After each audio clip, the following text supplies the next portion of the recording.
Antes de comenzar, quiero decirles que me alegra profundamente estar aquí con todos ustedes.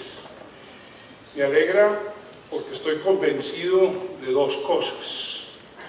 La primera es la importancia de lo que vamos a escuchar hoy para cada uno de nosotros, para la ciudad y para nuestro país. La segunda es que un mensaje importante como el que queremos oír hoy solo tiene valor cuando llega a los oídos correctos. Ustedes son los oídos correctos, porque las cosas que a ustedes les interesen, los campos que estudien y en los que se destaquen, serán los campos en que Medellín sobresalga en las próximas décadas. Puede sonar a frase de cajón, pero no por ello deja de ser cierto. El futuro de nuestra ciudad está estrechamente ligado a las escogencias que ustedes hagan hoy. Ustedes tienen una grande y enorme ventaja sobre mí. Ustedes nacieron en un mundo digital y lo asumen como algo natural. Son lo que se llama nativos digitales. Yo, por el contrario, soy un inmigrante digital. Tuve que aprender a usar el teléfono inteligente siendo ya adulto y aún hoy, debo confesarlo, no lo domino. Sin embargo, hay algo que nos une y es que todos estamos a puertas de una verdadera revolución tecnológica. Solo para darles un ejemplo, hoy en día existen unos 11 billones de dispositivos conectados a Internet en el mundo. 11.000 millones de dispositivos. Pronto serán 1 trillón, es decir, unas 100 veces más. Así que esto apenas está comenzando. No solo se trata del momento en el que estamos, sino de la velocidad con que ocurrirán estos cambios. Hoy escucharán el término tecnologías exponenciales. Esto se refiere a tecnologías que pueden empezar lentamente, pero que después de un punto de quiebre se disparan en su velocidad de desarrollo. Estamos muy cerca de ese punto de inflexión. En los próximos años tendremos a nuestro alcance una serie de posibilidades que hasta hace poco se consideraban como ciencia ficción. No quiero adelantarme a la conferencia de Salim hablando sobre estos temas. Él es una de las principales autoridades en el mundo de las tecnologías disruptivas y Singularity University es tal vez la institución más representativa de ellas.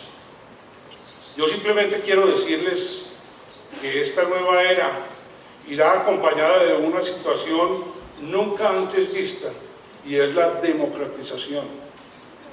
Hoy en día cualquier persona puede atender cursos por internet, puede acceder a cualquier universidad o aprender sobre cualquier tema que le interese a través de este medio. Se puede buscar financiación para proyectos innovadores a través de plataformas de financiación colectivas.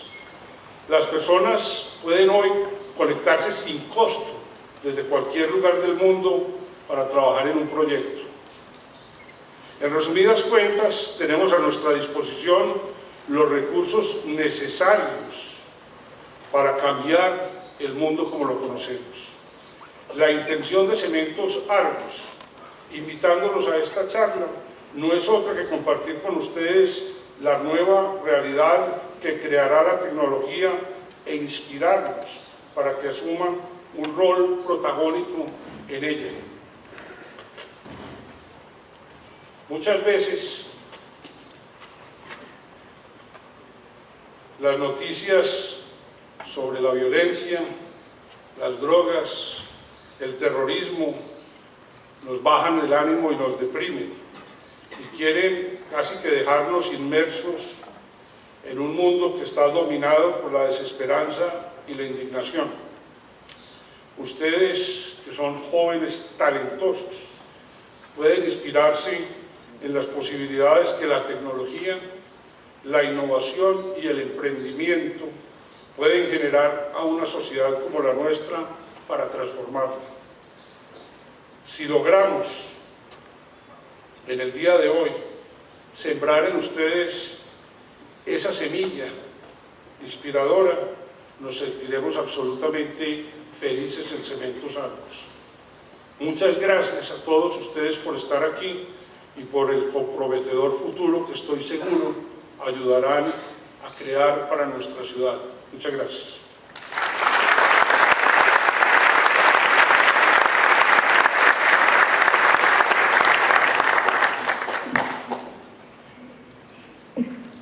Muchas gracias a Jorge Mario. Salim Ismail es uno de los grandes protagonistas de la innovación en Silicon Valley. Es un líder empresarial, autor del libro Organizaciones Exponenciales, que rápidamente, luego de su publicación, alcanzó el primer lugar en ventas en Amazon en su categoría. Posteriormente fue vicepresidente de innovación en Yahoo, donde creó la incubadora de empresas. Vendió su última compañía a Google en 2010 y ahora es cofundador y embajador de Singularity University, una organización ubicada en un campo de investigación de la NASA en California, Estados Unidos. Salim se dedica a estudiar, educar, inspirar y empoderar líderes del mundo. Y en Argos vemos en ustedes, los jóvenes, a los líderes del futuro. Es por esto que hoy está aquí con nosotros para compartirnos su conocimiento y para invitarnos a formar parte de los visionarios que están cambiando el planeta. Démosle la bienvenida al señor Salim Ismail.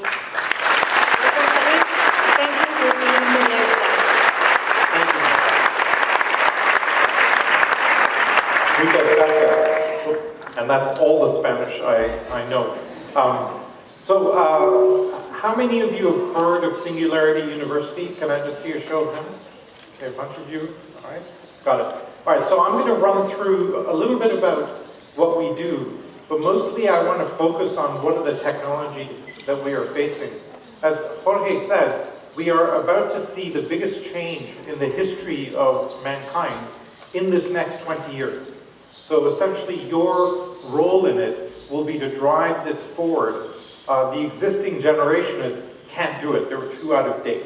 And so essentially it will be up to you to think about how do we deploy these technologies and how do we move the world forward in a slightly more responsible way than our current and our past generation. You heard a little bit about my background. I've spent 7 years now helping build out this organization. I'm actually Canadian originally, and I'm originally from India, so quite confused overall. Just a quick question, how many of you have seen this image? Can I see a show of hands? A couple of you? If you look carefully at this, there's the image of a dog in the middle of it. This is the head, this is the left front leg, the body. Does everybody see the dog? Does anybody not see the dog? Okay, it's not a test, let me make it easy. There's the dog, okay? Okay, now that you see the dog, you can't not see it, right? Your brain is now stuck looking at this image. And what we hope to do with our programs, and what I hope to do with you today, is when you finish here, you never think about technology in the same way again. Okay, so that's the objective. Okay? By the way, from a neuroscience perspective, we don't know how this happens. We don't know how the brain creates a permanent one-way learning that can't be reversed. So in about 10 years, if you see this image, you'll still see the dog. And you'll be annoyed because you can't not see it. Okay, so very fundamentally, you will recognize through this discussion that we are technology optimists. We believe that technology is a major driver of human progress in the world. Maybe it's the only major driver of progress that we have ever seen. Here is the graph of some of what's happening in the world. Look at this, in just the last 100 years, infant mortality has dropped 99%, maternal mortality has dropped 99%, the cost of transportation, electricity, telecommunications have all dropped very massively. The world is in a better place today than we have ever had it in the history of humanity. We have less deaths by war than we ever had. Extreme poverty, as measured by the UN, has dropped 80% just in the last 30 years. Bill Gates estimates that we will eradicate extreme poverty in about 15 years. And so we're actually heading towards a very abundant future. And something that is very characteristic about technology is technology takes something that is scarce and it makes it abundant. Okay? Here's the cost of electricity over the last few hundred years. Electricity and the cost of lighting used to be extremely expensive, and now it's relatively easily accessible and quite inexpensive in many ways. And so this pattern is a very standard pattern that we see across most technological breakthroughs. A little bit about Singularity. We are based at NASA in Silicon Valley. We're 7 years old. We got initial funding from Google, Cisco, Nokia, etc. to get started. And we live off this particular curve, which is a curve of Moore's law. Okay? The head of Intel in the 1960s made a prediction that we would double the price performance of computation every 18 months. Right? Many of you are familiar with Moore's law. And we've very steadily been doubling computational power every 18 months now for 60 years. Every 18 months we double the price performance. Ray Kurzweil, one of our main founders, put this chart together, and he found that even if you go all the way back to 1900, we've been steadily doubling computing power for over 100 years. And the question that he asked when he saw this data is, why is it so smooth and so predictable? We've had wars and recessions, ups and downs in the semiconductor industry. You should expect much more of a jagged stock market type of shape to this, not this very steady progression that we see here. And Ray spent about 10 years researching this, trying to understand why this was the case. And he came up with a very fundamental observation, which is once you take a domain or a discipline or an industry or a technology area and you power it with information technologies and it acquires informational properties, its price performance starts doubling very steadily. Most importantly, once that doubling pattern starts, it does not stop. It just keeps going. And the upper consequences of that are quite profound. Peter Diamandis just wrote this book called Abundance, and Peter projects out that if we can harness this pace of change effectively, we could soon have an abundance of healthcare, education, electricity, power, energy, clean water in about a decade. And what would the world look like if that was the case? And so this is essentially the basis of our thinking. We have information technology growing very aggressively, and I want to make the case that as we turn more and more of the world into information, we now start to have extraordinary potential coming out of these technologies. The doubling pattern that we have seen in computing, you know, how many of you have a smartphone, right? Most of you, right? Your smartphone has more computing power in it than the whole of the US government had in the 1980s. Okay? That's why it gets a bit hot, by the way. A lot of computational power in there. Okay? And so that's how much you're carrying around with you. And we've been steadily doubling that now for 60 years. That doubling pattern that we have seen in computing, we are now seeing in all of these technologies. Artificial intelligence, robotics, drones, 3D printing, biotech, neuroscience, all of them are doubling in their capability anywhere from 18 to 30 months. We have never seen so many technologies move so fast. Now we have about a dozen technologies moving at this pace. And so this is a very, very unique time in the world. What we have done is brought together the world's leading experts in all of these areas together to think about where does this go. Right? We spend about 80% of our curriculum teaching the future. Most academics thinks about the past. Right? How did this model evolve? How did this equation develop? We spend about 80% of our curriculum thinking about where will this go. In biotech, when we get to the $100 genome, what applications become enabled? What becomes possible? Where are these technologies intersecting? What inflection points do you look out for in all of these technologies? Who are the thought leaders in each of them? Which labs and companies are doing the most interesting work? That's mostly what we teach. Our mission statement is how can we harness this pace of change to solve the biggest problems in the world? I mentioned we have 10 or 12 technologies moving at a very accelerated pace. Also unique today is we can actually apply cutting-edge technologies to solve global problems. This is the first time we've ever been able to do that.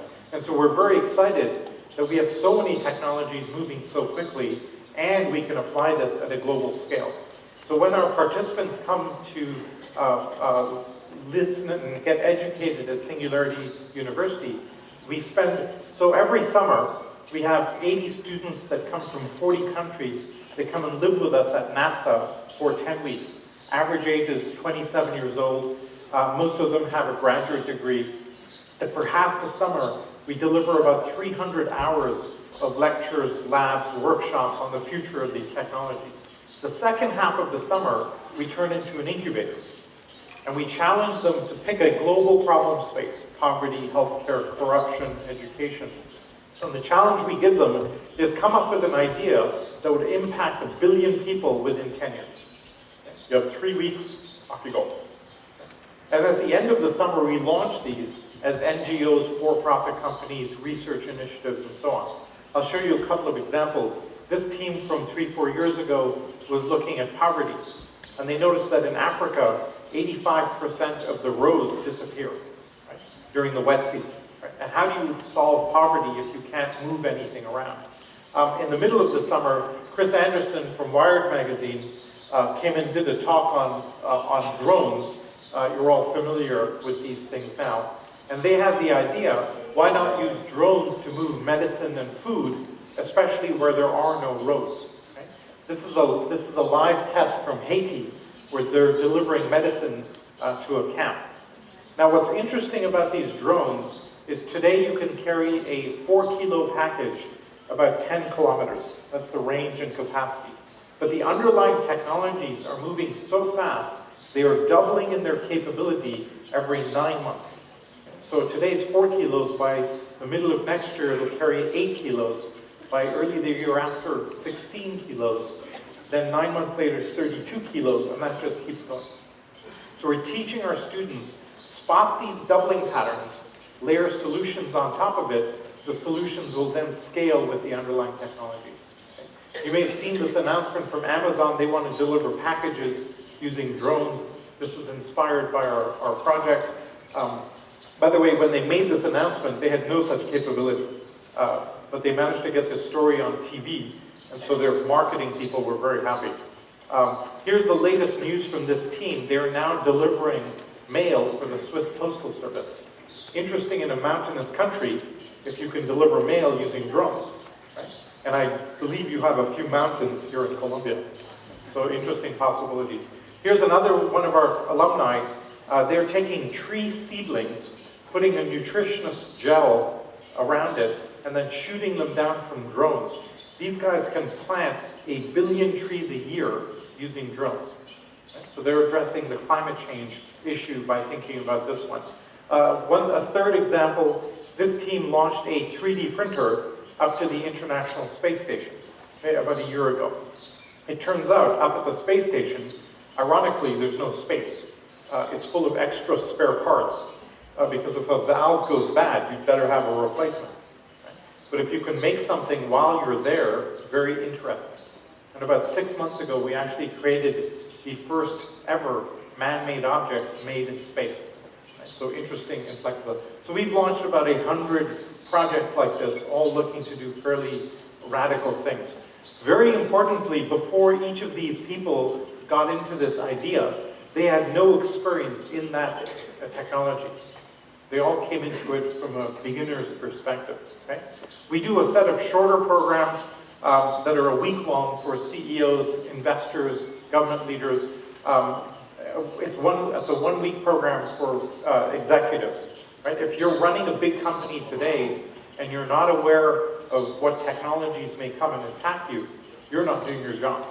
Right? You end up as Kodak or Nokia or BlackBerry, and you get wiped out very quickly. So that's a little bit about us. We're 7 years old. We have about 3,000 alumni, about 40 from Colombia.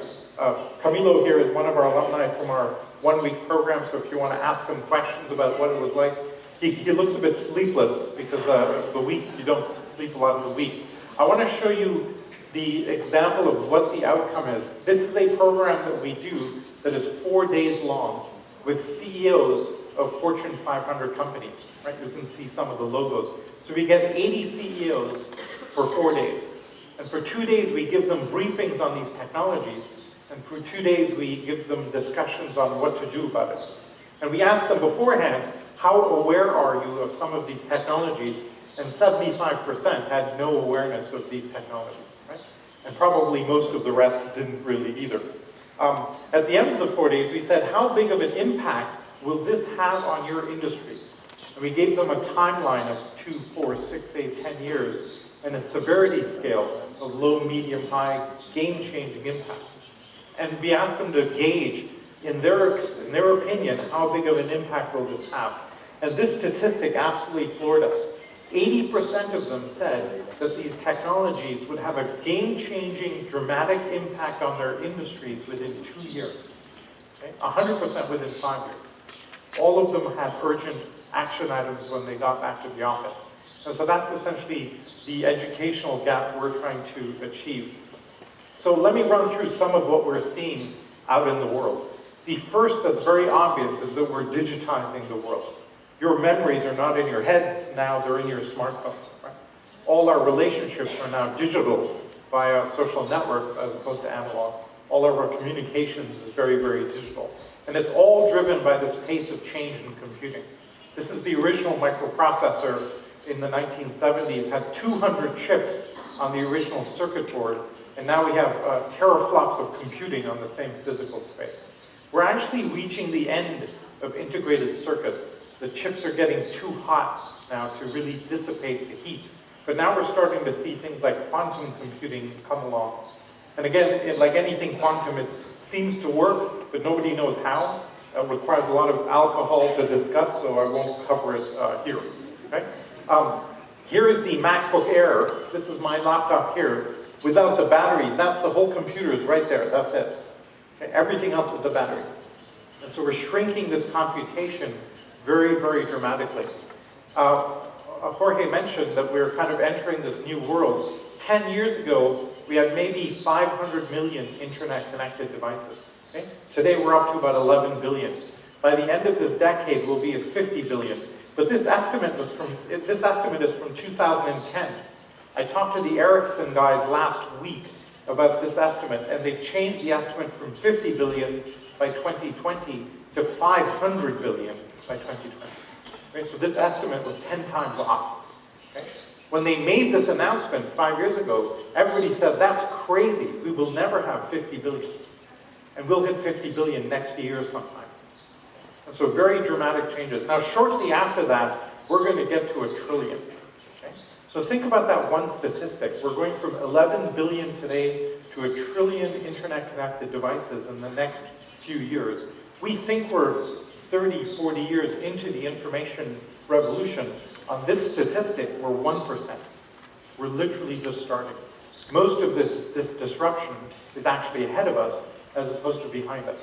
And we're starting to digitize pretty much every aspect of the world today. This is a company out of Israel. They can take a 10-second clip of your voice, and just by analyzing the tonal variation, they can assess your mood and your underlying attitude to about an 85% accuracy. Customer service teams are using this today. If an angry customer calls, what's their underlying attitude? Can you save the account, or should you just hang up the phone, move on to the next one? Right? How do we think about that? You can actually download this app called Moody's if you want to test it out on your friends. Try this out on your parents if you want to have an interesting discussion about their mood. You'll find their mood goes off very dramatically if you try and have that discussion. This is me speaking at a conference 4 months ago, and one of our alumni actually taped 13 seconds of my voice, and that was my mood and my attitude while I was speaking on stage. Right? Very kind of scary. In the next presidential debates, when the candidates are debating, there'll be a ticker underneath saying, here's what they're really thinking. Okay? And so profound implications. In fact, with technologies like this and cameras recording facial twitches, I'll predict right now that in about 4 or 5 years, it will be impossible to lie. Okay? So if you're in marketing, you have to be a bit careful. Our politicians will completely have to change how they do things. Right? And note that we will never have seen that before. How will the world react to this capability? It will be the first time in the history of mankind that we cannot lie. And how will we deal with that? Interesting possibilities. Now the world used to look like this. We used to have very physical products. Mining, oil and gas, construction, food, etc. And then we've started having some information-based products, right? But little by little, I want to make the case to you that we're switching it around. We're turning the world into information. Okay? And I'll talk about why we think that is the case. So we have found that when something becomes digitized, it becomes very disruptive. Okay? The best analogy we have is photography. Now, many of you are too young to remember film photography, but you're operating on a scarcity basis, and you're operating on a material substrate. Okay? There's a chemical image on the film. And it costs about $1 a photograph. It takes a few days to get your prints back, etc.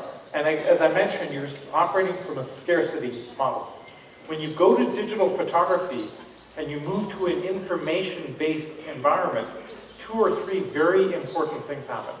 The first, the marginal cost goes to 0. Right now you can take 1,000 more photographs, cost is the same. As a result of that, the domain absolutely explodes. So when we had film cameras, we took like 1 click here, 1 click there, very carefully, took very few photographs. We're today just holding the button down and we're taking billions of photographs, right? And so now we have billions of more photographs than we used to. The third thing that happens is very subtle, but very important from a business perspective, is you shift the problem space. So in a scarcity problem space, I would take courses in photography, I would learn about composition, I would learn about the rule of thirds, so I would really optimize every click and make full use of every time I hit the button. In an abundance problem space, you all have 8 copies of your photographs on 10 devices and you can't find anything because it's buried in everything else. Okay? And that's essentially the shift from a material world to a digital world. The marginal cost goes to 0, the domain becomes abundant, and you shift the problem space. And part of the reason that we see business disruption is that when you shift the business model, you shift the revenue model.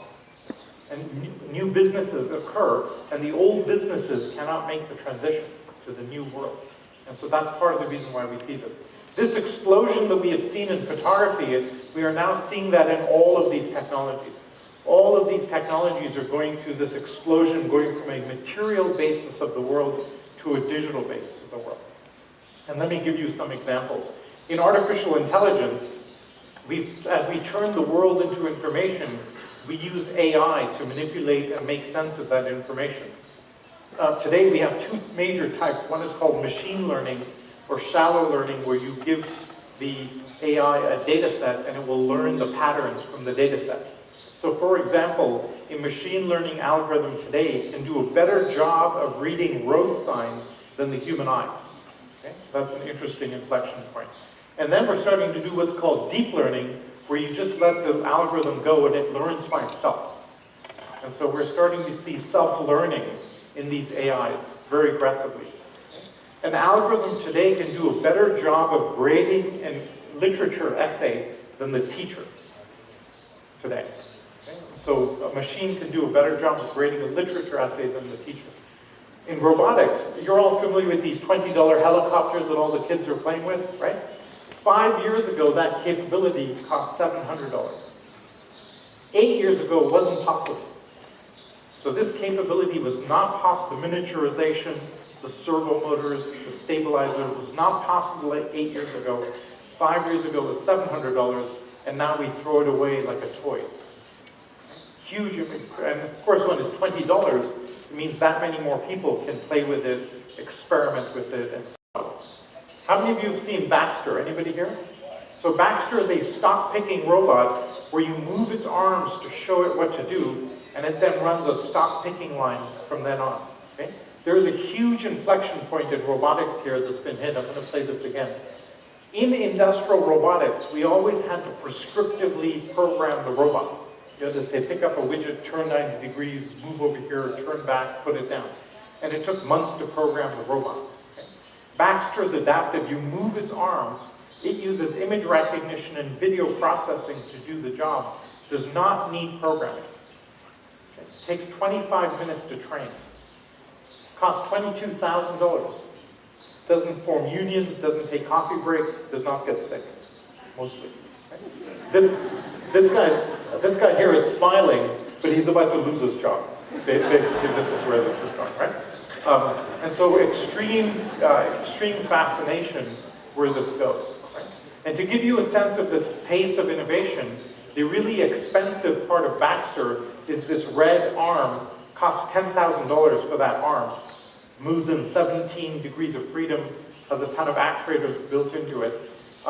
This is Saul Griffith, one of our faculty. He's creating a replica of that arm. He can do 95% of the functionality of the $10,000 arm, except this costs $35. And this is, we see this consistently when we see a step change in innovation. We see orders of magnitude off the previous price. Okay? And this is a steady thing. So you see AI, you see robotics. When you take artificial intelligence, robotics, machine learning, sensors, and put it all together, you have something like the Google car. How many of you have heard of the Google car? Yes?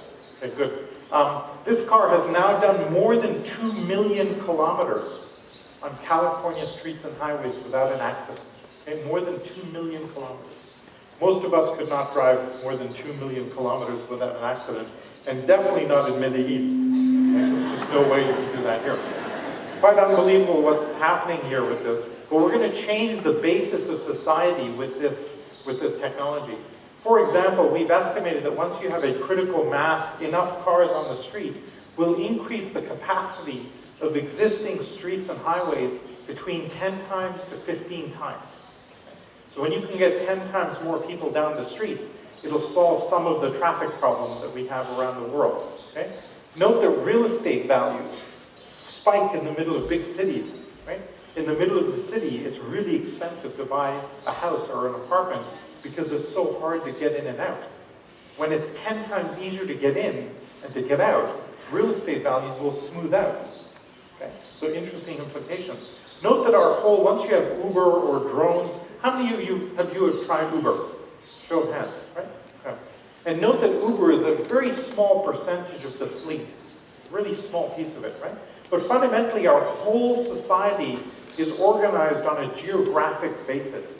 School districts, voting districts, retail store locations, bank locations, etc. When you change the equation, we'll actually change society.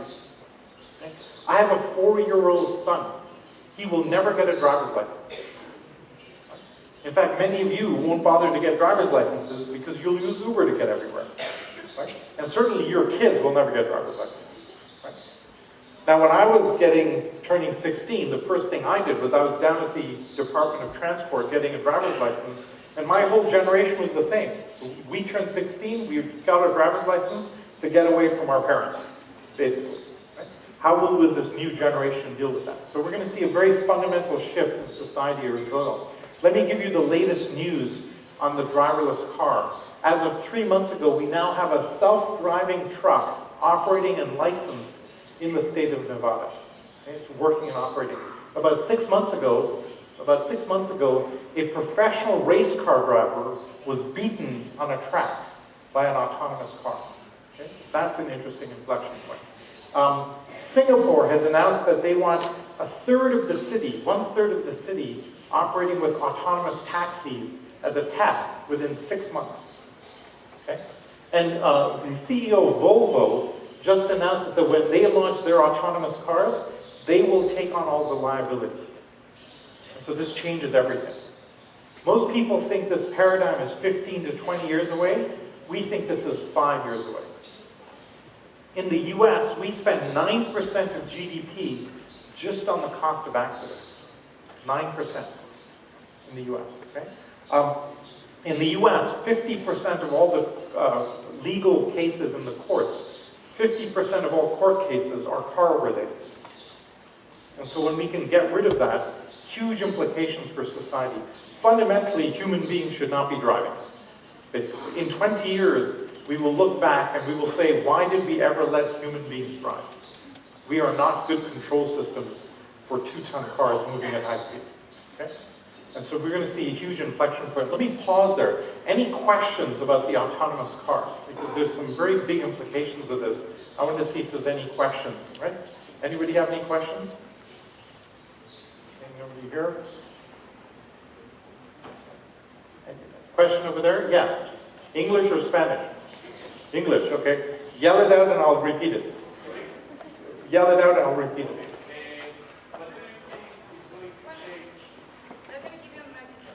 I'll just repeat the question.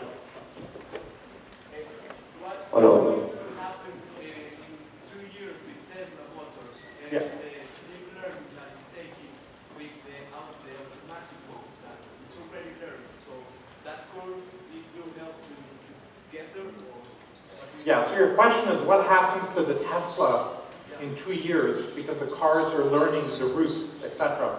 How many of you saw the announcement last week that Tesla launched its self-driving car? Okay. So a friend of mine has the new Tesla car. He drove 30 kilometers without touching the steering wheel. Okay. So we are there today. Okay. The system will self-learn. I have a Tesla, but it's a slightly older one. They're tracking the data coming off my car and using it for all the other cars. So they're sharing the information. So this is going to happen much quicker than we think. Because, to drive a car, you don't need artificial human intelligence, you need artificial horse intelligence. And we have that. Right? We've been flying our planes perfectly happily for 30, 40 years now. We just have to get used to the fact that we should not be driving. Okay? Any other questions? Question there at the back? English or Spanish? Español. Hang on, I have to get the technology. Un segundo, por favor. Quien tenga una pregunta, por favor, levante la mano. Alguna de las personas de logística de camisa verde le va a acercar un micrófono. Just hold your hand up so you know where to go.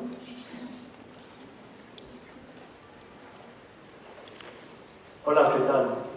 Bueno, mi pregunta es la siguiente. Hipotéticamente hablando, ¿qué pasaría si uno de estos vehículos autónomos atropellara a alguien? ¿A quién le echamos la culpa? Yeah. Well, it will be very unfortunate for that person, first of all, right? And it's an important question, right? Because people don't like to be killed by robots, right? We'd much rather be killed by drunk people, which is what's happening today. Okay? We kill 1.2 million people a year around the world with cars today. We kill 1.2 million a year with cars. And so these cars actually don't have accidents. So in fact, you can put a human driver and 5 Google cars around it, and you can say to the human driver, hit one of the cars, and you can't. It's like trying to hit fish. Right? The car is reacting much faster than you could react. The cars just don't have accidents. And 98% of car accidents are human-related. So at some point, the car will kill somebody, and it will be unfortunate. But if we can reduce the devastation that we're doing with people today, it will be infinitely better. Okay? In the US, we kill 34,000 people a year with car accidents. Okay? If terrorists killed 34,000 people a year, you would see a very different response. Right? So there's no balance in how we deal with it. Okay? Yeah, one question. You have seen the motorcycles here in the city. Yes. We have more motorcycles than cars. Yes. And I don't see an autonomous bike, so I don't know. Do you see anything? In Yes. Last week, Yamaha announced an autonomous motorcycle. Last week. So this is possible. You know, if you look at the Segway, okay, it's handling automation, balancing completely with algorithms. It can react much faster than the human body. And so moving that to a motorcycle is a very small thing. Actually, what I think we'll see happen is small 3-wheel cars with a shell over it. That's essentially the predominant nature. For example, 80% of car rides are one person traveling within the city. So when you can give them a much smaller car, we can actually increase traffic capacity quite dramatically. Okay? So I think there'll be increased demand for the motorcycle business in a different way. Okay? Other questions? Okay, question there. English or Spanish? English is okay. Okay. What does Colombia have to do in order to get involved in this, to get strongly involved in this technology wave? What do you do to get strongly involved in this technology wave? Start using them. Seriously, just start using them. Let me finish this and let's come back to that question.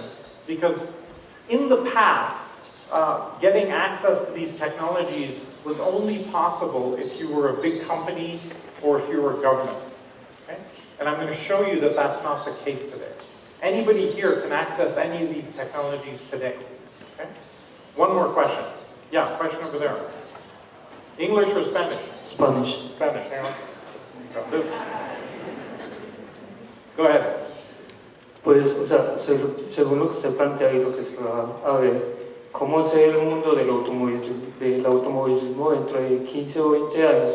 O sea, una persona realmente tiene que comprar un auto para movilizarse sabiendo que los autos se manejan solos y los sistemas de transporte van a estar optimizados para llevar a las personas desde un punto a otro sin tener que esperar tanto. Right. What do we think of the car market? Right, basically is your question. So I just asked the question, how many of you used Uber, right? We are turning the car from a product to a service, okay? In 15, 20 years, it will make no sense to own your own car. In fact, it's the worst financial decision you can ever make. Because you buy this very expensive $40,000, $50,000, $30,000 car, it depreciates instantly, and you use it 4% of the time. It sits empty 96% of the time. It's depreciating while it's sitting empty. It's a terrible model. Okay? And so we will move that. We'll see much more motorcycles, we'll see more other types of vehicles, but the car will go from a product to a service. Okay? All right, we good? We have a couple more. Let's take 2 more questions, then we'll move on. One question here, or here, okay. Question here. Okay, let's take one question here and a question there, and then I'll move on. And we'll do more Q&A. Hola, in Spanish, please. Yes. Okay. Bueno, buenas tardes a todos y todas. Mi pregunta es, ¿en cuánto tiempo aproximadamente considera usted que los transportes de carga terrestre, fluvial, lo que la industria y las empresas necesitan para transportar líquidos o elementos peligrosos, lo que se llama carga peligrosa, cargas delicadas, etcétera, ¿cuándo podrán automatizarse o pasar a un mundo digital como el que usted nos expone? Mi pregunta es, ¿en cuánto tiempo estima usted que estos conductores de tractomulas van a desaparecer y se va a instaurar un mundo como el que usted nos está contando? Gracias. Okay. There are 2 or 3 very big questions in there. One, when will we start automating delivery of many goods and services? And second, what happens to the truck drivers, right? And when? Okay. Depends on the type of goods, but we'll start seeing drones doing deliveries within the next 5 years. Okay? And most packages are about the size of this big. 90% of packages are about that big. And so once we start using drones for that, it would take a lot of traffic off the streets. Okay? Regarding trucks in general, it makes no sense for a human being to drive a truck. Over time, we will automate that whole thing. And I would give it 10 to 15 years for that, for full automation. In the next 5 years, we'll start to see major changes, but 10 to 15 years, everybody. Because the most expensive part of driving a truck across the city is the driver. So the faster you can get rid of the driver, even better. Right? And that's essentially where this goes. Okay?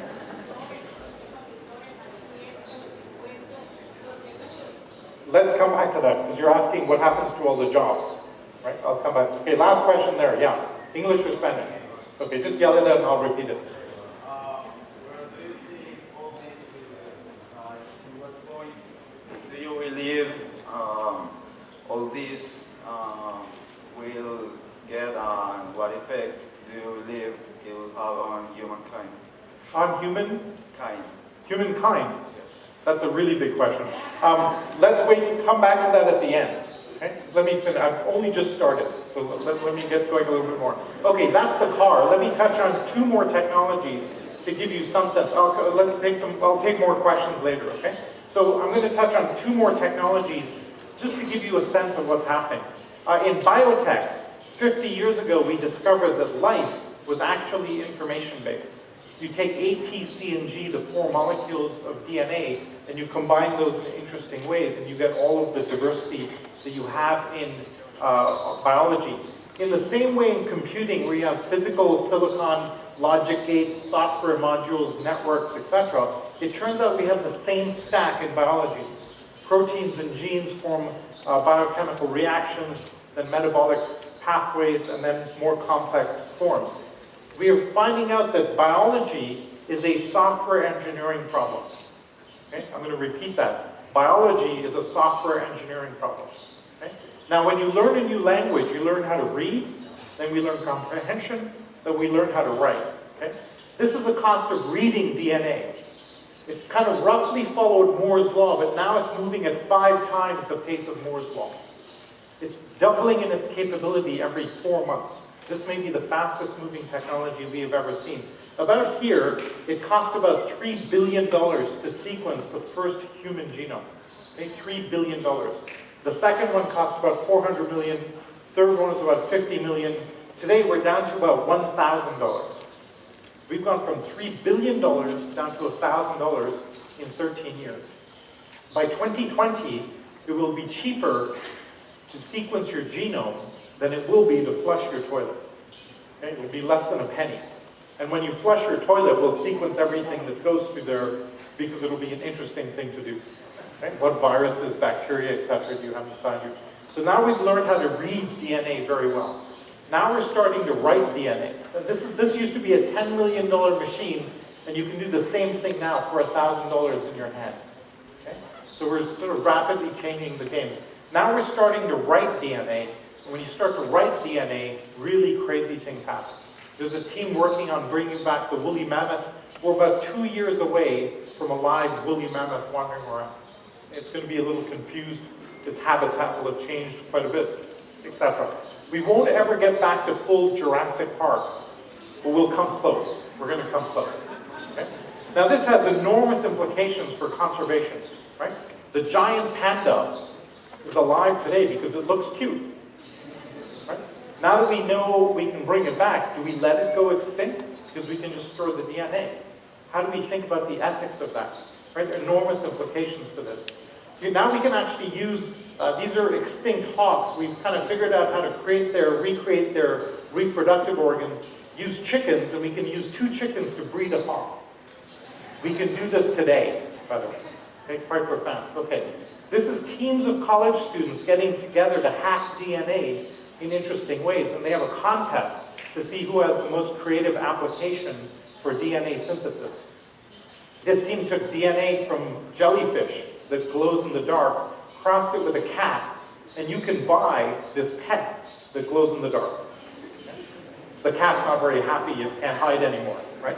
But you see where this goes, okay? And what's unbelievable about this is the technologies are so simple that you can now do this in your bedroom. Okay? I'm not suggesting you do that, but just so you know, okay? This is a biohacking space where they teach DNA synthesis in Silicon Valley. We partner with these people. The girl in the middle here is 8 years old, and she's leading the class. She's actually teaching the class. She knows how to hold a pipette at the right angles. She knows how to run the drummelfuges. She's teaching the adults how to do it. And part of the reason we exist as an organization is how do you convey to that 8-year-old girl the moral and ethical implications of this, right? When I was that age, I was playing with chemistry sets. The worst I could do is blow up the garage. She can change life on the planet. And so this has enormous implications because these technologies are billions of times more powerful than 30, 40 years ago. One of our companies is trying to take advantage of this. This company called Modern Meadow, they can grow a hamburger or a steak in a petri dish. as opposed to hacking it out of a cow. Okay? It tastes terrible today. We've tasted it. Our joke is that the taste is doubling every year, so we'll see how that actually works out. They can actually grow perfect leather that has no blemishes. So they're talking to car companies and fashion houses about that. And the cow is much happier when you can do this. Okay? This is a company called the Arctic Apple. These guys got approval about 2 months ago. So when you bite into an apple, it oxidizes and turns brown. Right? They found the gene that does that and turned it off. So you can bite into this apple, leave it on the table for 4 days, it does not turn brown. Okay? Pretty surreal. Okay. What we're recently finding is the whole analysis of what's called the microbiome. So it turns out that you have 10 trillion cells in the human body. Right? 10 trillion cells. But you have 100 trillion bacteria inside your stomach. Weighs about 1 kilo. Okay? And it turns out that the 100 trillion bacteria dictate most of how we operate. You're essentially a carrying case for this bacteria inside you. Half of the dopamine in your brain comes from your stomach, from the bacteria in your stomach. Okay? And we're finding more and more medical conditions are related to the population of gut bacteria, and we can now use machine learning to analyze the sequence of this. So a year ago, somebody hypothesized that maybe you could use gut bacteria to solve diabetes. Okay? And 3 months ago, they found that actually by swapping gut bacteria, you can cure diabetes. Quite unbelievable. Okay? And we just found that out. If you want to try this, you can take probiotics. That's one way of changing gut bacteria. A more advanced technique is called fecal transplants. And I'm just going to move right along from that. I don't know how you translate that. Hopefully she can understand that. Okay. But this is the craziest stuff that's happening today. This is a technology called CRISPR. And it turns out that we can now edit a human being. We can edit your genome as easily as you can edit a Word document. Okay? Let me just repeat that. We can now edit you as a human being as easily as you can edit a Word document. And this changes everything. Now this has opened up a whole Pandora's box around how do we deal with this. The Chinese just announced that they are editing embryos in the womb. And so this has enormous implications for what we can do with this. Okay, I'll touch on one more technology, which is neuroscience. The real acceleration in neuroscience, or the study of the brain, is the fact that we can image the brain. The resolution at which we can image the brain is doubling every year. And so very fast movement. And what happens when you take all of these other technologies and interface it with this old organ? We still don't know why we sleep, for example. But now we're doing some very interesting things. Today you can get $100 headsets that give you quite a good fidelity frequency as to what brain waves are going through your brain. Here's a team out of Japan called Dreamcatcher. You go to sleep in an MRI machine, you can see the photograph here. While you're sleeping, they're storing the images coming off your visual cortex, and their objective is to play your dreams back to you the next day. Okay? My wife wants to get her hands on that. I'm kind of less interested in that. And you can see the delicacy where this goes, right? Because this gets really crazy now, okay? And how will we deal with that? Okay? And I really don't want to know what's happening in some of your dreams, really, right? So very crazy. This is a technology that's literally less than 5 years old, coming out of MIT and Stanford. This is called optogenetics. It turns out we can actually force your neurons in your brain to fire by using light. So you genetically engineer your neurons, use a virus to distribute the neurons, you plug a light into the head of a mouse, you turn on the switch, and the neurons fire. And here you have mind control using just light. And by the way, this technology is 5 years old, and it's out of date. Because it's too old. Now we've found that we can use sound to actually drive this. And so now we have full mind control capability using sound. Okay? So we have an old word for this, we call it marketing. If you're in marketing, you're trying to train somebody's brain so they react in a particular way. We've now information enabled it. Okay? Now I don't have time to go through all of these, but I wanted to give you a little sense of what's happening in a few of these. All of these are going from the film photography equivalent to the digital photography equivalent.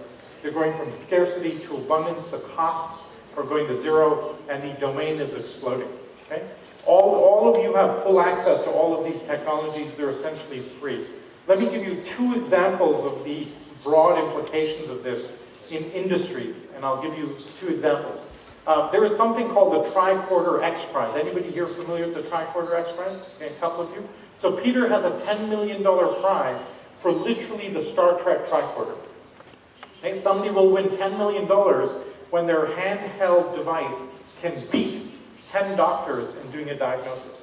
So when your device can beat 10 doctors in diagnosing a medical condition, you win $10 million. 300 teams have been competing for this. We are down to the final 7. The winner will be announced in about 6 months. So in about 6 months, we're going to have a handheld device that will beat most doctors at doing a diagnosis. It will totally change healthcare. Right? In rural areas where it's hard to get to a doctor, totally transformative. In developing countries, we have a doctor per million citizens, totally transformative. If you're thinking of becoming a doctor, maybe you want to rethink that right now. Okay? I speak quite often to healthcare conferences and medical conferences. When I stand up in front of 1,000 people in healthcare medicine, and I ask them, how many of you are aware of this? Guess what the answer is? 0. Nobody in the healthcare world knows that this is happening. And in 6 months, their world will completely change. Okay? By the way, if you're a hypochondriac, you will totally love this guy. Right? In fact, you'll buy 2 of them because one of them must be wrong, etc., etc. Okay. This is the leading candidate. This is called Scanadu. These guys are going through final FDA trials. That's a whole doctor's examination room in literally the size of a pill box. Right? So healthcare is about to be digitized and go from scarcity to abundance. Right? Okay, maybe the most extraordinary thing we're seeing today is solar energy. It turns out that the price performance of solar cells is doubling every 22 to 30 months and has been since the 70s. Okay? We've been doubling solar energy price performance for over 40 years now. At this rate, we will hit 100% of world energy supply that can be delivered by solar in 23 years. So in 23 years, we will have the availability of enough solar to power the whole world. Now, because it's on a doubling pattern, it's doubling every 2 years. If we hit 100% in 23 years, in 25 years, we hit 200%. In 27 years, we hit 400%. In 29 years, we hit 800%. And that just keeps going. So we're actually projecting a future of infinite and free energy, essentially. This has enormous implications for the Middle East and geopolitics, right? The US will have to find other reasons to go to war, for example, right? Russia, the only asset that Russia has is its oil and gas reserves.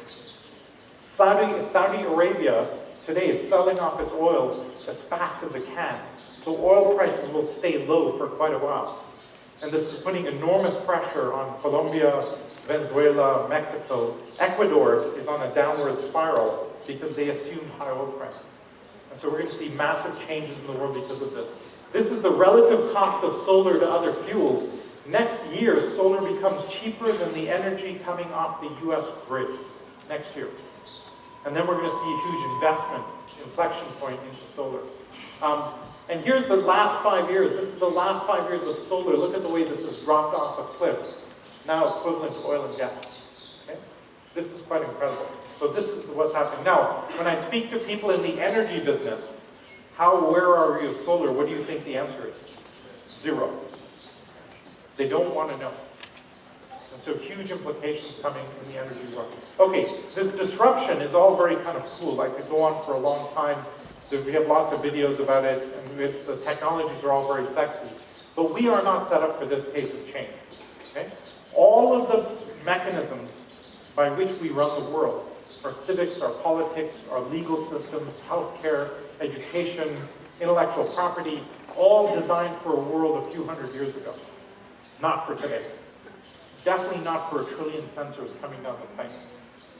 We're going to have to need to re-architect pretty much every way in which we run society. And when I say we, I mean you. Okay?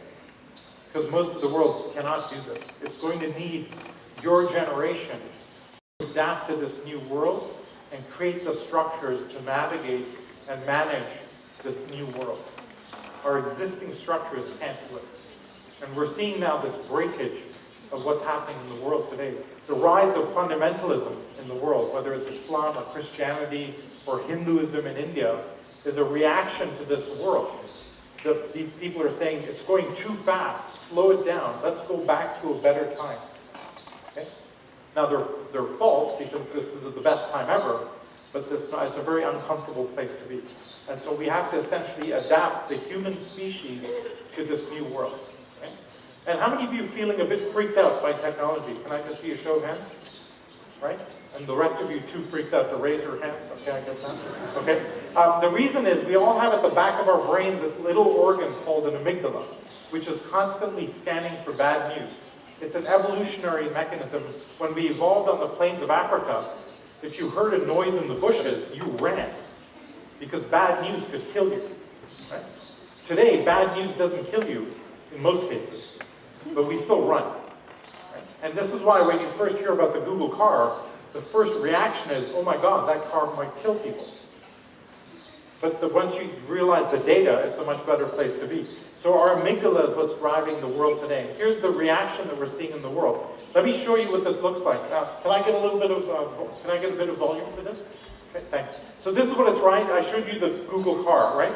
This is what it's like to ride in the Google car. You're going to watch this guy's amygdala freak out. Okay? Can I get a little volume? Hang on, I'm going to restart that. Okay, louder. Hang on, let me go back. Hang on a second, I'm going to do something radical. Sorry. I just freaked out your amygdala without even you doing anything. Hang on, I have an idea. Okay. Alright, let's do this. Let's hear it. I'll do this. You know what our favorite joke is? Right, there. Oh, hang on, I want to go back. I want to go back for a second. Our favorite joke at Singularity is that AI is really easy, but AV, really hard. Right? So there you go. Okay, so this is what it's like to actually ride the Google car. I want to watch one. Oh my goodness, go, this is the right word. Holy shit. Holy shit. There's no fucking hands on that wheel. Sorry. Oh my god. What? It's driving itself.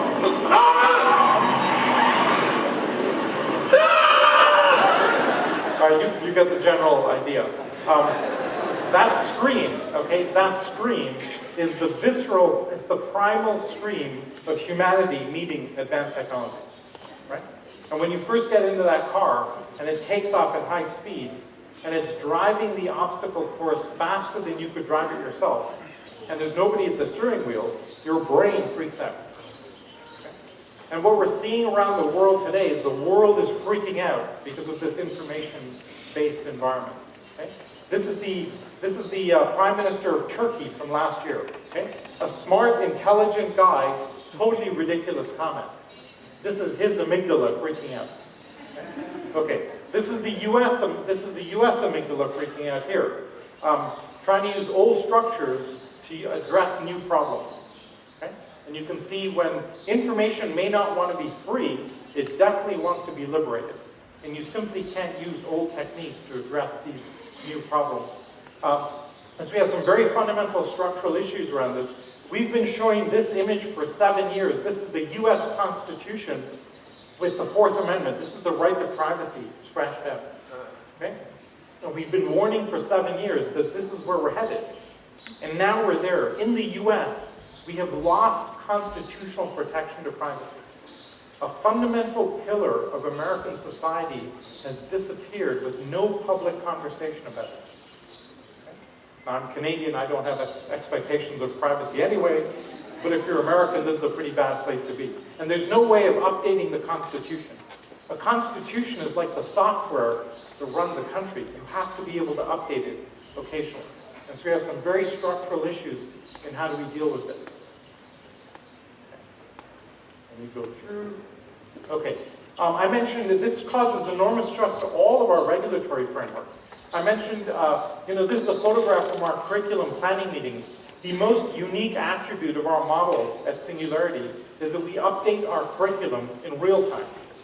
We've had 4 major breakthroughs in biotech just in the last year. So we have a real-time curriculum development capability to keep pace with this pace of change. And what that means is, even though we have the leading scientists, thought leaders, researchers in the world coming to teach, we cannot become an official, accredited, state-sanctioned university, because to do that, you have to fix your curriculum and not change it. In fact, it gets worse. If you're doing today a master's degree in one of these technologies, advanced robotics, biotech, neuroscience, by the time you finish your master's degree, you're out of date. And we've never seen that before. Our ability to teach a subject cannot keep pace with the changes in the subject area. So we have to evolve totally new ways of doing this. Or in healthcare, today when we want to make sure that a drug is safe, we do clinical trials, right? And we test the drug on a big group of people. But we're starting to get to personalized medicine, where the dosage of a drug depends on your genetic profile. Well, how do you do clinical trials if your sample size is 1? And again, that's a structural issue. And so we have to re-architect our entire regulatory structure. And huge issues there. Here's how we try and protect society against bad people today, right? Unfortunately, this is not compatible with that. And we have a huge problem with drones dropping cell phones and money and cameras and drugs behind prison walls today. Now, from an economic perspective, there's 2 things happening. The first is, it used to take like 20 years to create $1 billion opportunity. Right? Now it's happening in months, and there's the acceleration of what are called unicorns.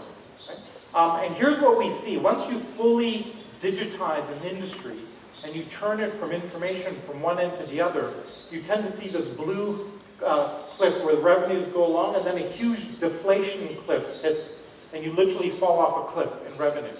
So in the newspaper business, there was a 6x drop in revenues, 6 times drop in like 2 years. Okay? So it comes along like this, boom. Same thing with the newspaper, music business, right? Digital music came along and then boom. Complete drop in revenues, 10x in the music business. Note that it's called the media industry. They're trying to sell you the physical media. But actually it's an information service. When you can go from artist to listener with a YouTube video, all the intermediaries disappear, right? All of you watch videos using YouTube, right? You don't pay for music, right? Right. Well, I'm right? Okay. Okay. And here's the fundamental issue. All of our intuition, all of our education, all of our training about the world teaches us to project linearly. We take, and if you're in a company, you take your past performance and you project linearly where it will go. But the world driven by information is operating up this green line, not an exponential doubling curve, not a linear curve. Let me give you an example. If I take 30 linear steps, 1, 2, 3, 4, and I go 30 steps, I'll have gone 30 meters, right? I'll have gotten to the lobby. And you can all predict very well where I would be 1/3 of the way, where I would be 2/3 of the way in that progression. We're very good at that linear extrapolation, okay? But if I take 30 doubling steps, 1, 2, 4, 8, 16, and I do that 30 times, at step 30, I've gone 1 billion meters. I'm 26 times around the world, okay? Which is a little further than the back of the room. Right? And it's hard to estimate where I am 1/3 of the way or 2/3 of the way in that progression. And more of the world is driven by this. And our ability to estimate that is very, very bad. Let me give you a couple of examples. The Google car, when it came out 6 years ago, the cost of the LiDAR, sensors, GPS, radar, if you added it up, cost about $300,000 a car. Okay? And all the car companies looked at that and said, cute research project, but it's not commercial. You'll never make it workable. 2 years later, it's down to $75,000 a car. So, okay, a little bit better, but still outside the reach of most consumers. And today, that's less than $1,000 a car. And now all the car companies are freaking out. And now it's too late. Okay? I showed you this graph of solar energy and how it's dropped. In 2003, the leading expert in the world in solar said, look, if you add up all of the cost of the components, you will never drop below $1 a watt. Not possible. Okay? Watch this curve, solar energy drop. It dropped to there. Last year it was 50 cents a watt. We just dropped below 18 cents a watt. And his latest comment at the bottom was this. He said, getting below $1 has exceeded my expectations. Okay? And we're fond of saying an expert will tell you how something cannot be done. Because all their models are about the past. None of them are able to project into the future. None of them can operate in this information-based future. And so the expert in most fields is not relevant. So we worry about, what will the experts think? They have no idea. They get it wrong every time. Okay? Now we're taking all sorts of different things. With Airbnb, how many of you are familiar with Airbnb? Right? You can take your extra bedroom, turn it into a hotel room. And this allows you the confluence, the combination of reputation systems, payment systems, social messaging, GPS, etc., can take your extra bedroom and turn it into a hotel room. Here's how Airbnb's room nights have continued. They recently had 500,000 rooms occupied in one night. At this pace, Airbnb will be the biggest hotel chain in the world by January. By January, Airbnb is the biggest hotel chain in the world. Okay? And they don't own any hotels. This is a great business to be in.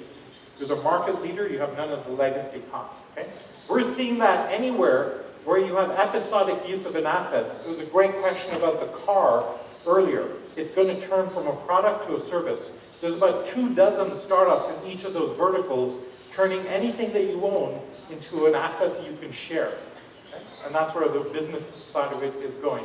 And the final piece of this, the reason that this is moving so fast, is the sheer democratization of these technologies. As I mentioned, here's the path all of these go through. A domain becomes digital, the costs go to zero, you get open source communities, new products and services, then disrupt the status quo.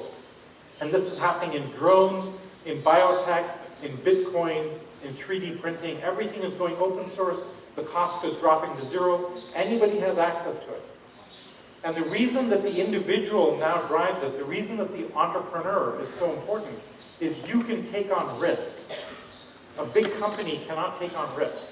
So an individual today can do this. And what's happening today is we're seeing an explosion of entrepreneurs that have no experience in an industry and are coming in using new technologies and disrupting the status quo.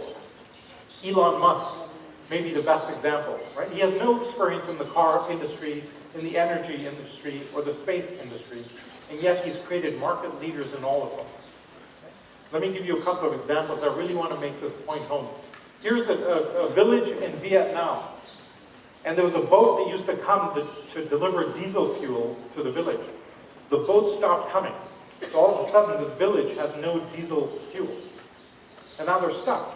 So they invented a solar-powered boat. And we're in a world today where at the edges of civilization, you can do disruptive innovation. You could not do this 10 years ago or 20 years ago. You can only do it today. Okay? Here's another example. This is Emiliano Pargiman. He's Argentinian.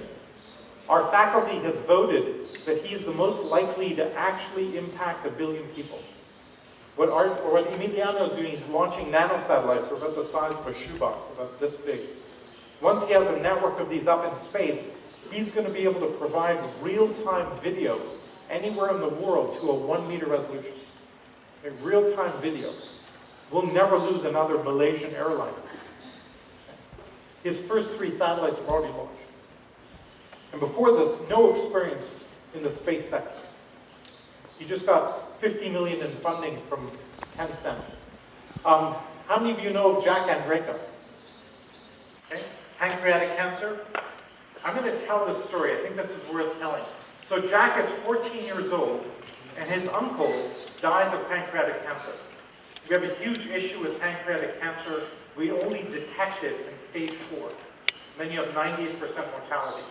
And he gets very upset. He says, hey, why can't we detect this early? And cancer researchers have just not found it. And so he downloads a bunch of clinical trials from Google runs machine learning algorithms against these clinical trials, and he finds a biomarker, a particular protein, that indicates pancreatic cancer. So he writes a 5-page thesis, sends it to the top 200 cancer researchers in the US, and says, I have a hypothesis. I may be able to detect pancreatic cancer early. It'll take about 4 months for me to test my hypothesis in your lab. Can I use your lab for 4 months? Okay? Census of 200 researchers.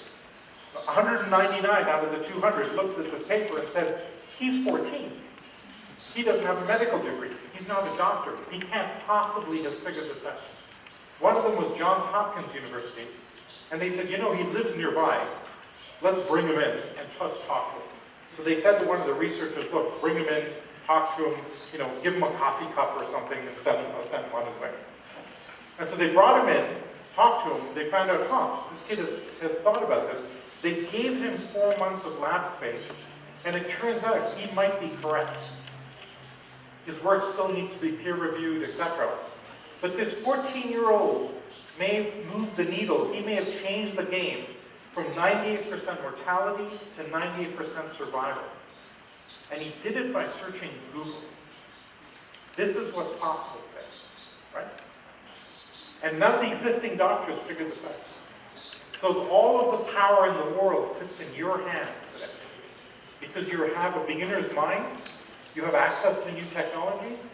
The only thing that's stopping you is your mindset. The only thing. Okay. By the way, this is a Wikipedia entry. Cancer researcher, inventor, scientist, born 1997. This is really embarrassing if you're a cancer researcher today, right? Here's a 14-year-old kid that's doing a better job than you are. It's pretty unbelievable. How many of you know of the Pebble watch? Right, so Eric Mijakowski, a friend of mine, wanted to create a runner's watch, tried to get investment. Nobody would give him money. And it's very hard as an entrepreneur to raise money, especially in emerging markets. So he's running out of money, he puts it up on Kickstarter. You're all familiar with Kickstarter, right? Yes, no? Yes? Okay, done. Okay. So he raises $10 million on Kickstarter, trying to raise $100,000. I don't know what's happening to my clicker. There we go. Okay? He's trying to raise $100,000, and he gets $10 million. 2 or 3 things are really important about this. The first is, if you had a great idea and you came to me, my first question as an investor is going to say, put it up on Kickstarter, I want to see if there's market demand. If there's not market demand, I'm not investing. If there is market demand, she doesn't need me. And we just disintermediated investing. You don't need the investor anymore. And certainly not for consumer product. The real value of this, by the way, is that for the first time in the history of business, you can get market validation for a product without building the product. So Sony Corporation has had a pretty bad record of launching consumer products. They're now launching Kickstarter campaigns to see what works. And that's their market development, market research. Okay? Pretty fascinating. Okay, another example. I mentioned the $100 headsets that give you a good readout of what brainwaves are going through your head. Okay? You can't see this very well. This is my head. On the left, I'm wearing the headset. On the right here is one of our alumni. This is the readout from my brain. Okay? This guy on the right, his name is Will Henschel. He played guitar for the Eurythmics, the band from the 1980s. Okay? And what Will is doing, he's composing music that when you play the music, your brain goes in the zone. So if you need to focus on writing software or studying or working on PowerPoint or working on a spreadsheet, you basically plug into this.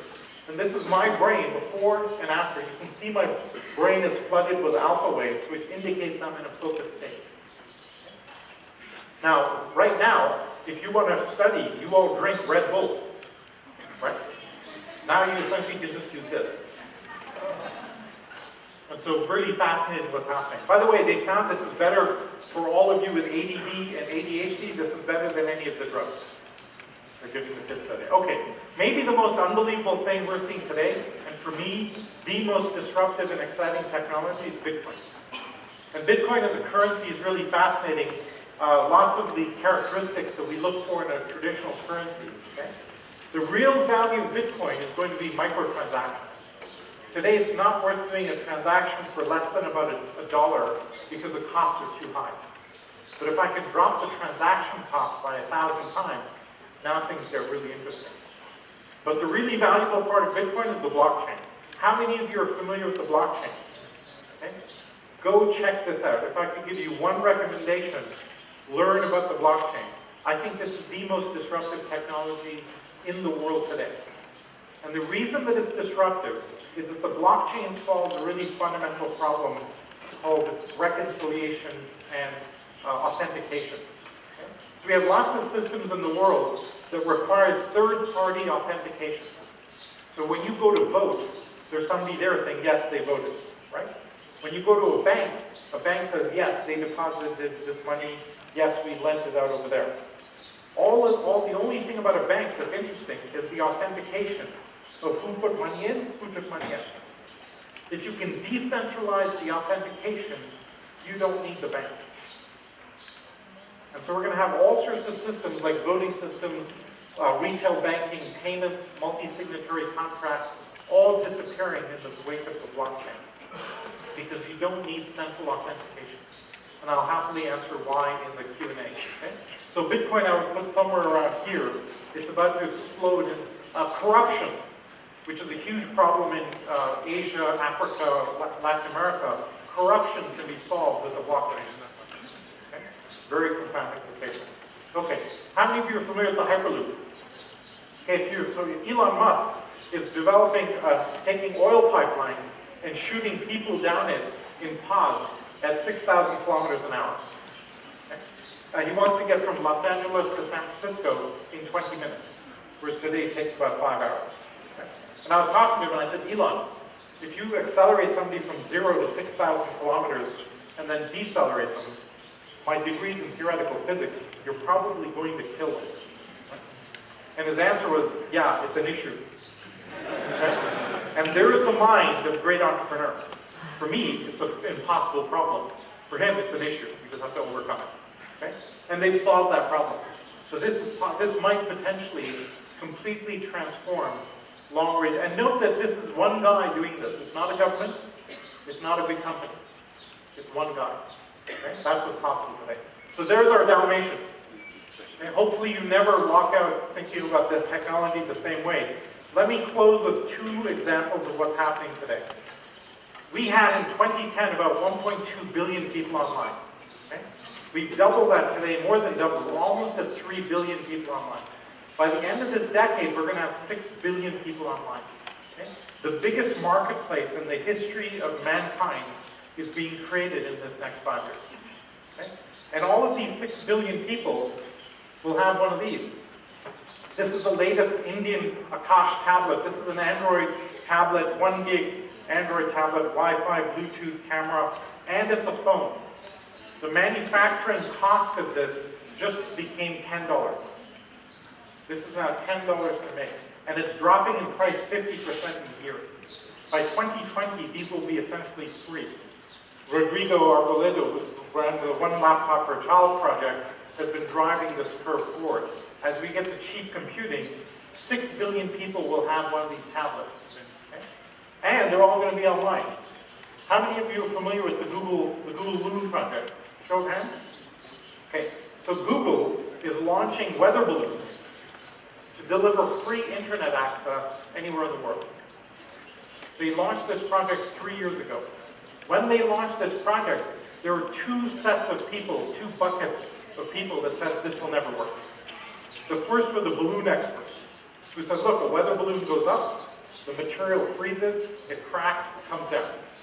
No weather balloon stays up for more than about 3 weeks. You're crazy to try this, we're balloon experts, it's what we do. And the second were the telcos, the telephone companies, who said you cannot deliver broadband from that high. The equipment will be too heavy, the power requirements are too high.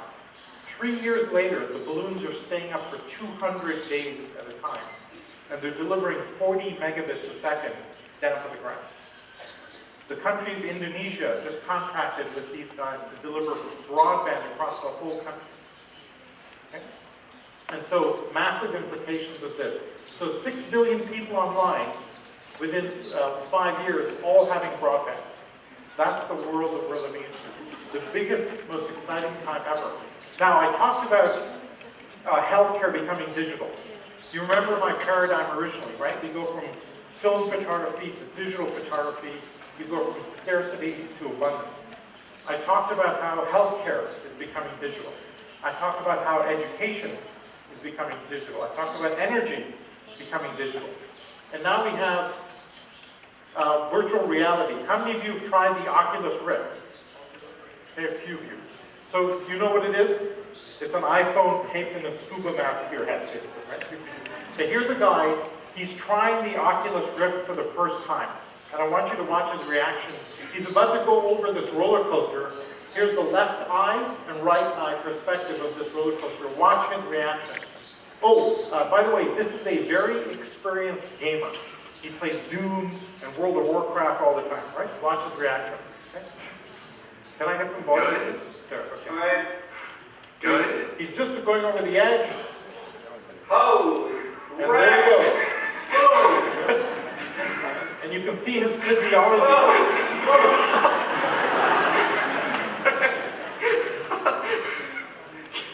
You can see what happened there. His physiology was fundamentally disrupted, right? Okay, we're always looking for inflection points in technology. There's a huge inflection point here. The inflection point is virtual reality now disrupts reality. Because that virtual roller coaster can do much more interesting things than a real roller coaster. Right? So quite fascinating on that side. Okay, because this pace of change, as I mentioned, is not slowing down, it's actually accelerating. Okay, let me end on one last thing. I mentioned this, I mentioned this. How many of you are familiar with Soylent? Okay, so I mentioned energy, healthcare, telecommunications. This is food. So this is Rob Reinhardt. He's a software developer out of New York City. He gets pissed off that he has to stop writing software to go eat lunch. Typical developer type of mentality. So he wants to drink a milkshake that's a whole meal in a glass. And he finds that it doesn't exist. He spends 4 months with nutritionists and biochemists and comes up with Soylent. This is 100% of the carbs, fats, nutrients, vitamins, minerals you need for one day. So you can drink this and not take in anything else. People have now lived on this for 6 months without taking anything else in. They've lost a lot of weight. They're much healthier. They're pretty bored, right? Because if you drink nothing but this for 6 months, you're going to go crazy, right? Okay. Here's the most interesting thing. So food, he's now kind of created a formula around food. Now, if you were 40 years old or over, the first thing you would do is patent that formula and sell it. Okay? This younger generation is different. He open sourced his recipe. Any of you can go make it. There are more than 2,000 variations on the original recipe already. And his reason was, look, I want to have people, if there's an earthquake, or if there's a disaster, or a drought, I want to be able to, for anybody to make this. Here's the most interesting thing for me. This is release 1.4. He's running his company like a software company. That's release 1.4. Version 2.0 just came out. Food is now software. Okay. By the way, version 1.3 had a bug in it. It created a lot of gas. So if you find version 1.3 on sale, don't buy version 1.3. Okay? Food is now software. Healthcare, software. Energy becoming software. Reality is becoming software. And there's only one constituency in the world that can appreciate this and live into this, and that's you. Right? So that's the challenge for you. Thank you very much, and I think we have time for questions. But first of all, thank you for having me. Thank you.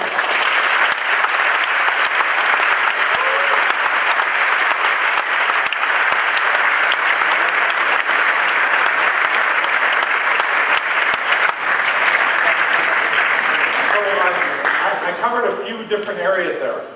If you have any questions, raise your hands and we'll start. And I apologize for the translator in advance because it's hard for them. Yes, sir. English or Spanish? Micrófono, por favor. Okay, go ahead. There's a microphone coming. How much time do you have, by the way? Hello. Okay, my name is Luis, by the way. I want to ask you 3 short questions. The first one is, if you have, how often do you talk with those companies administrators in growing countries' economies? Do you understand the question? If you're a country, how worried should you be? How often do you talk with those people who lead the big companies in those growing economic countries, like Latin America, Africa, maybe some countries in Asia? Okay. So what do you do if you're in a big country or a big company? Yes, the question is because sometimes the people who have the resources to improve the situation of the people in countries, they don't believe in the innovation of this kind of things, you know, yeah. Because it's a new stage. Yeah, so here's a very important point. In the past, all innovation came from big companies, right? Today, all innovation is coming from entrepreneurs. Because you can combine new technologies in very aggressive ways, you can take on risk, okay? Whereas a big company cannot take on risk. And so big companies today are not fundamentally innovative. Even Google is not that innovative, okay? If Google was really innovative, then Facebook, Foursquare, Twitter, Zynga should not exist. And yet they do. Okay? Only until Google X did it start really pushing the boundaries again. And so big companies have a very difficult time being innovative because they're all set up to do the same thing again and again. Right? Okay. About what do you say to those people who leave their companies and they are scared, afraid of for changes? Yeah, go. Go ahead. Go do it. That's it. Yeah. Okay. Because you won't ever know until you actually do it. Right? Okay. The other question, last question. Yeah, sorry. He's doubling his questions as we go along. Go ahead. Okay. In my organization, we are building the biggest innovation network in this city. Okay. We would like to share our ideas with people like you and your organization. Okay. Do you have any channel to share this kind of ideas and projects? We do, but I talk to Camilo and see if we can set something up. Okay? That's it. Thanks a lot. You're welcome. Okay, who's next? Over here. What are the careers of the future? What are the careers of the future? Okay, I think we're not going to have careers as we know it today. So they say, for example, the average, somebody your age will change jobs about 25 to 30 times over the course of your lifetime. Okay?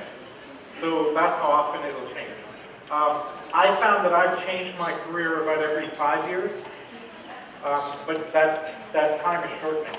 So if you talk to your peers, they're changing jobs every 2 years or 3 years in the US. And so that's going to shrink further and further. The concept of a career is dead. More and more what we're going to do is say, what problem do I want to go after? And go after that problem. That's how okay? Yes?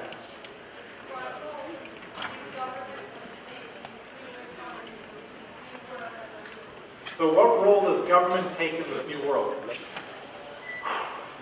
a dangerous question. Let me just be honest with that. Okay. The best thing that government could do is stand to the side.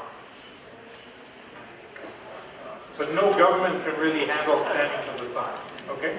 And so this is the difficult part. Because I'll give you an example. Okay? In India, there's been an explosion of mobile phone services across the country. And the only reason that it's moved so quickly is the government did not have time to regulate it. Right? Because what governments tend to do is slow things down. For good reasons sometimes. Drones, they're worried about public safety. Okay? So the US, for example, the FAA, the Federal Aviation Authority, has banned the consumer use of drones. I'm not allowed to have my own drone unless I do all of this stuff. Now, a bad actor, a criminal, or a terrorist is not going to listen anyway. So all it stops is me from using constructive drones. So Amazon, when it wanted to do all its drones testing to deliver packages, couldn't do it in the US. They went up to Canada. They did it there. And so we're going to have whichever governments are going to be the most flexible going forward, those are going to be the most successful countries going forward. The more rigid the government, the less successful the country going forward. One other point. In the last few hundred years, it has been a huge advantage to be a big country. You had abundance of natural resources, critical mass in multiple industries, etc. Today, it's a huge advantage to be a smaller country because you're more adaptable and more flexible. And so countries like Colombia, many Latin American countries have a massive advantage. In the US, nothing will happen for the next 20 years. Europe is dead, right? And going backwards, right? Asia is dealing with population issues and birth rates. Japan is getting too old. All sorts of demographic issues there. Latin America has a particular opportunity to leapfrog the rest of the world. Will governments tend to disappear? No. I wish, but no. What you'll see happening is that today we have a huge emphasis on the nation state. We're going to start to de-emphasize the nation state and increase the emphasis of city-states. Right? So you look at Brazil, Sao Paulo and Rio is pretty much dominant in that country. Right? And so we're going to see Medellín, Bogotá, very predominant in Colombia. And little by little, that will start to dictate the future of how the world operates. Okay? Yeah, question there. Spanish? Sí, en español. Okay, hang on a second. Otra pregunta. Colombia, por ejemplo, en mi caso, soy estudiante de maestría. ¿Cómo podemos acceder a esos tipos de financiación para los proyectos que tenemos? Sabiendo que no tenemos acceso a Kickstarter ni a esos beneficios que tienen en Estados Unidos o Canadá. Yeah, Canadians, not a lot of benefits in Canada about this stuff. It really comes down to mentality. Okay? So for example, if I have a great idea, I can put it up on Kickstarter today, and it can get funded. You don't have to be here. You can be anywhere. You don't have to be in the US. Pretty much it all comes down to mindset. Are you willing to be bold and take a big risk? And if you are, then great. The reason that Silicon Valley is successful is that failure is called experience. Okay? In many Latin American countries, if you build a business and you fail, you're a failure, right? In many parts of the US, that is the case. In Silicon Valley, failure is called experience. I have a friend who has done 7 failed startups in a row, and number 8 is a billion-dollar company. Okay?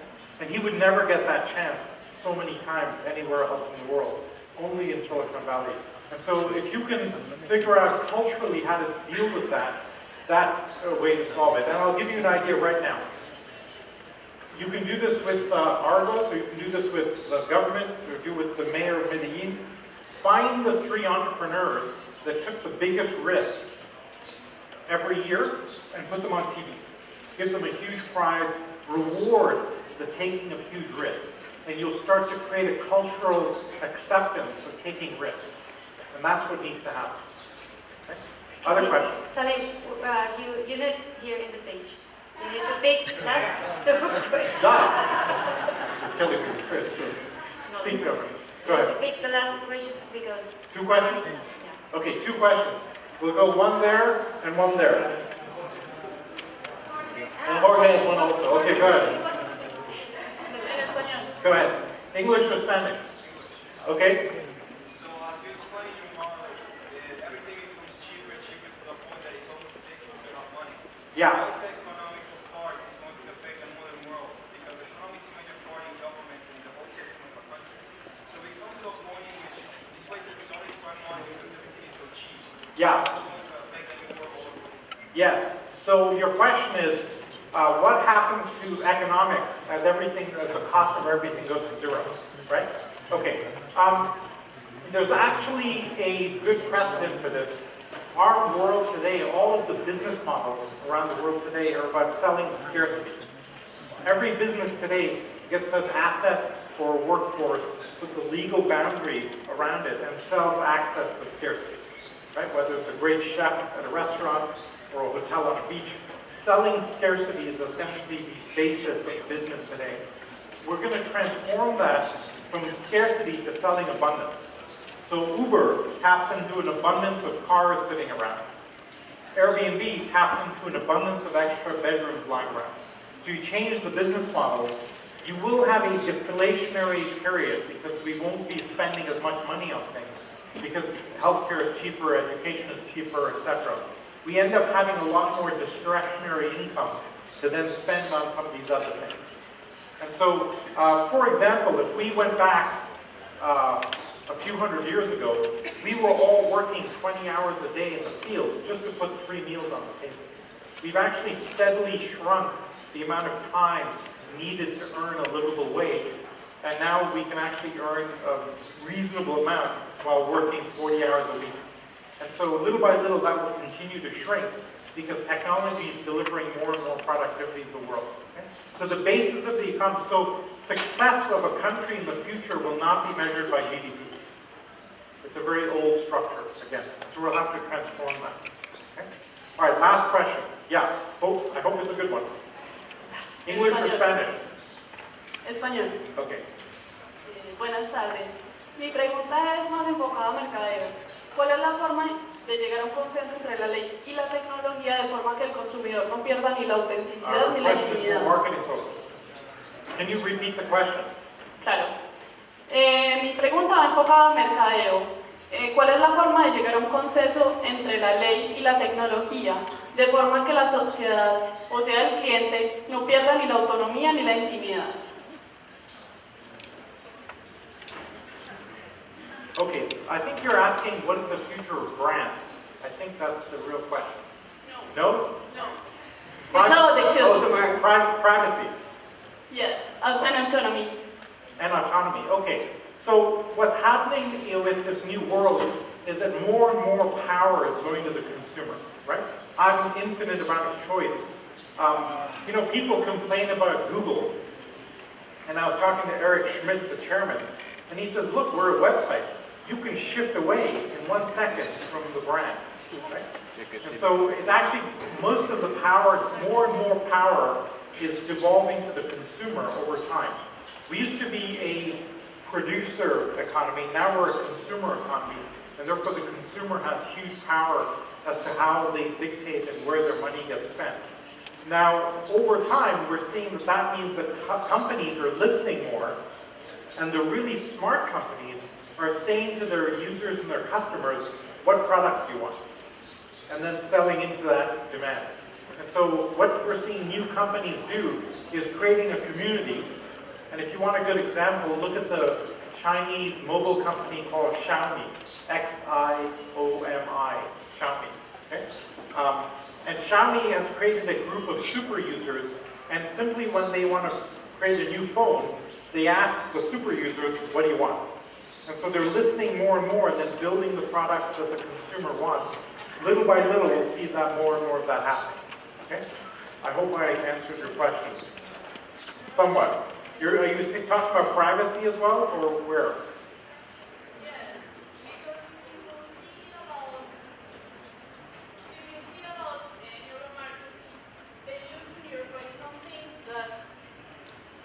That maybe love the consumers. That's my question. Oh, sure. So today, it goes to a deeply philosophical question. Today, we can predict using algorithms, we can predict customer demand before the customer knows it, right? And so that gives us enormous power if you're a marketer to think about where this goes. And this is a traditional pattern. A big company will do market research, try and understand what the market wants, and then try and deliver that product to them. That life cycle is shortening, and we're using more and more signals to understand that in more and more sophisticated ways. So definitely that trend continues happening. I think we've run out of time, so thank you. But so I want to just leave you with one thought. We have, it's your call. One more question? Hang on. There's like 15 other people with their hands up. Un segundo, Jorge Mario tiene una pregunta que quiere hacer hace ratico. Ya, listo, entonces yo creo que... We have to go, right? Yeah, okay, no, we have to go. Thank you very much. Yo quiero cerrar acá. Thank you.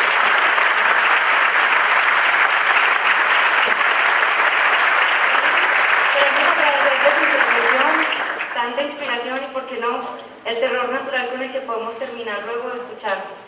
También agradecemos a todos ustedes por su asistencia y esperamos que este espacio, generado por Argos, haya sido de su agrado, que a partir de hoy logremos sembrar en la mente de cada uno de ustedes una semillita que nos permita construir este mundo como un mejor lugar para todos. Muchas gracias.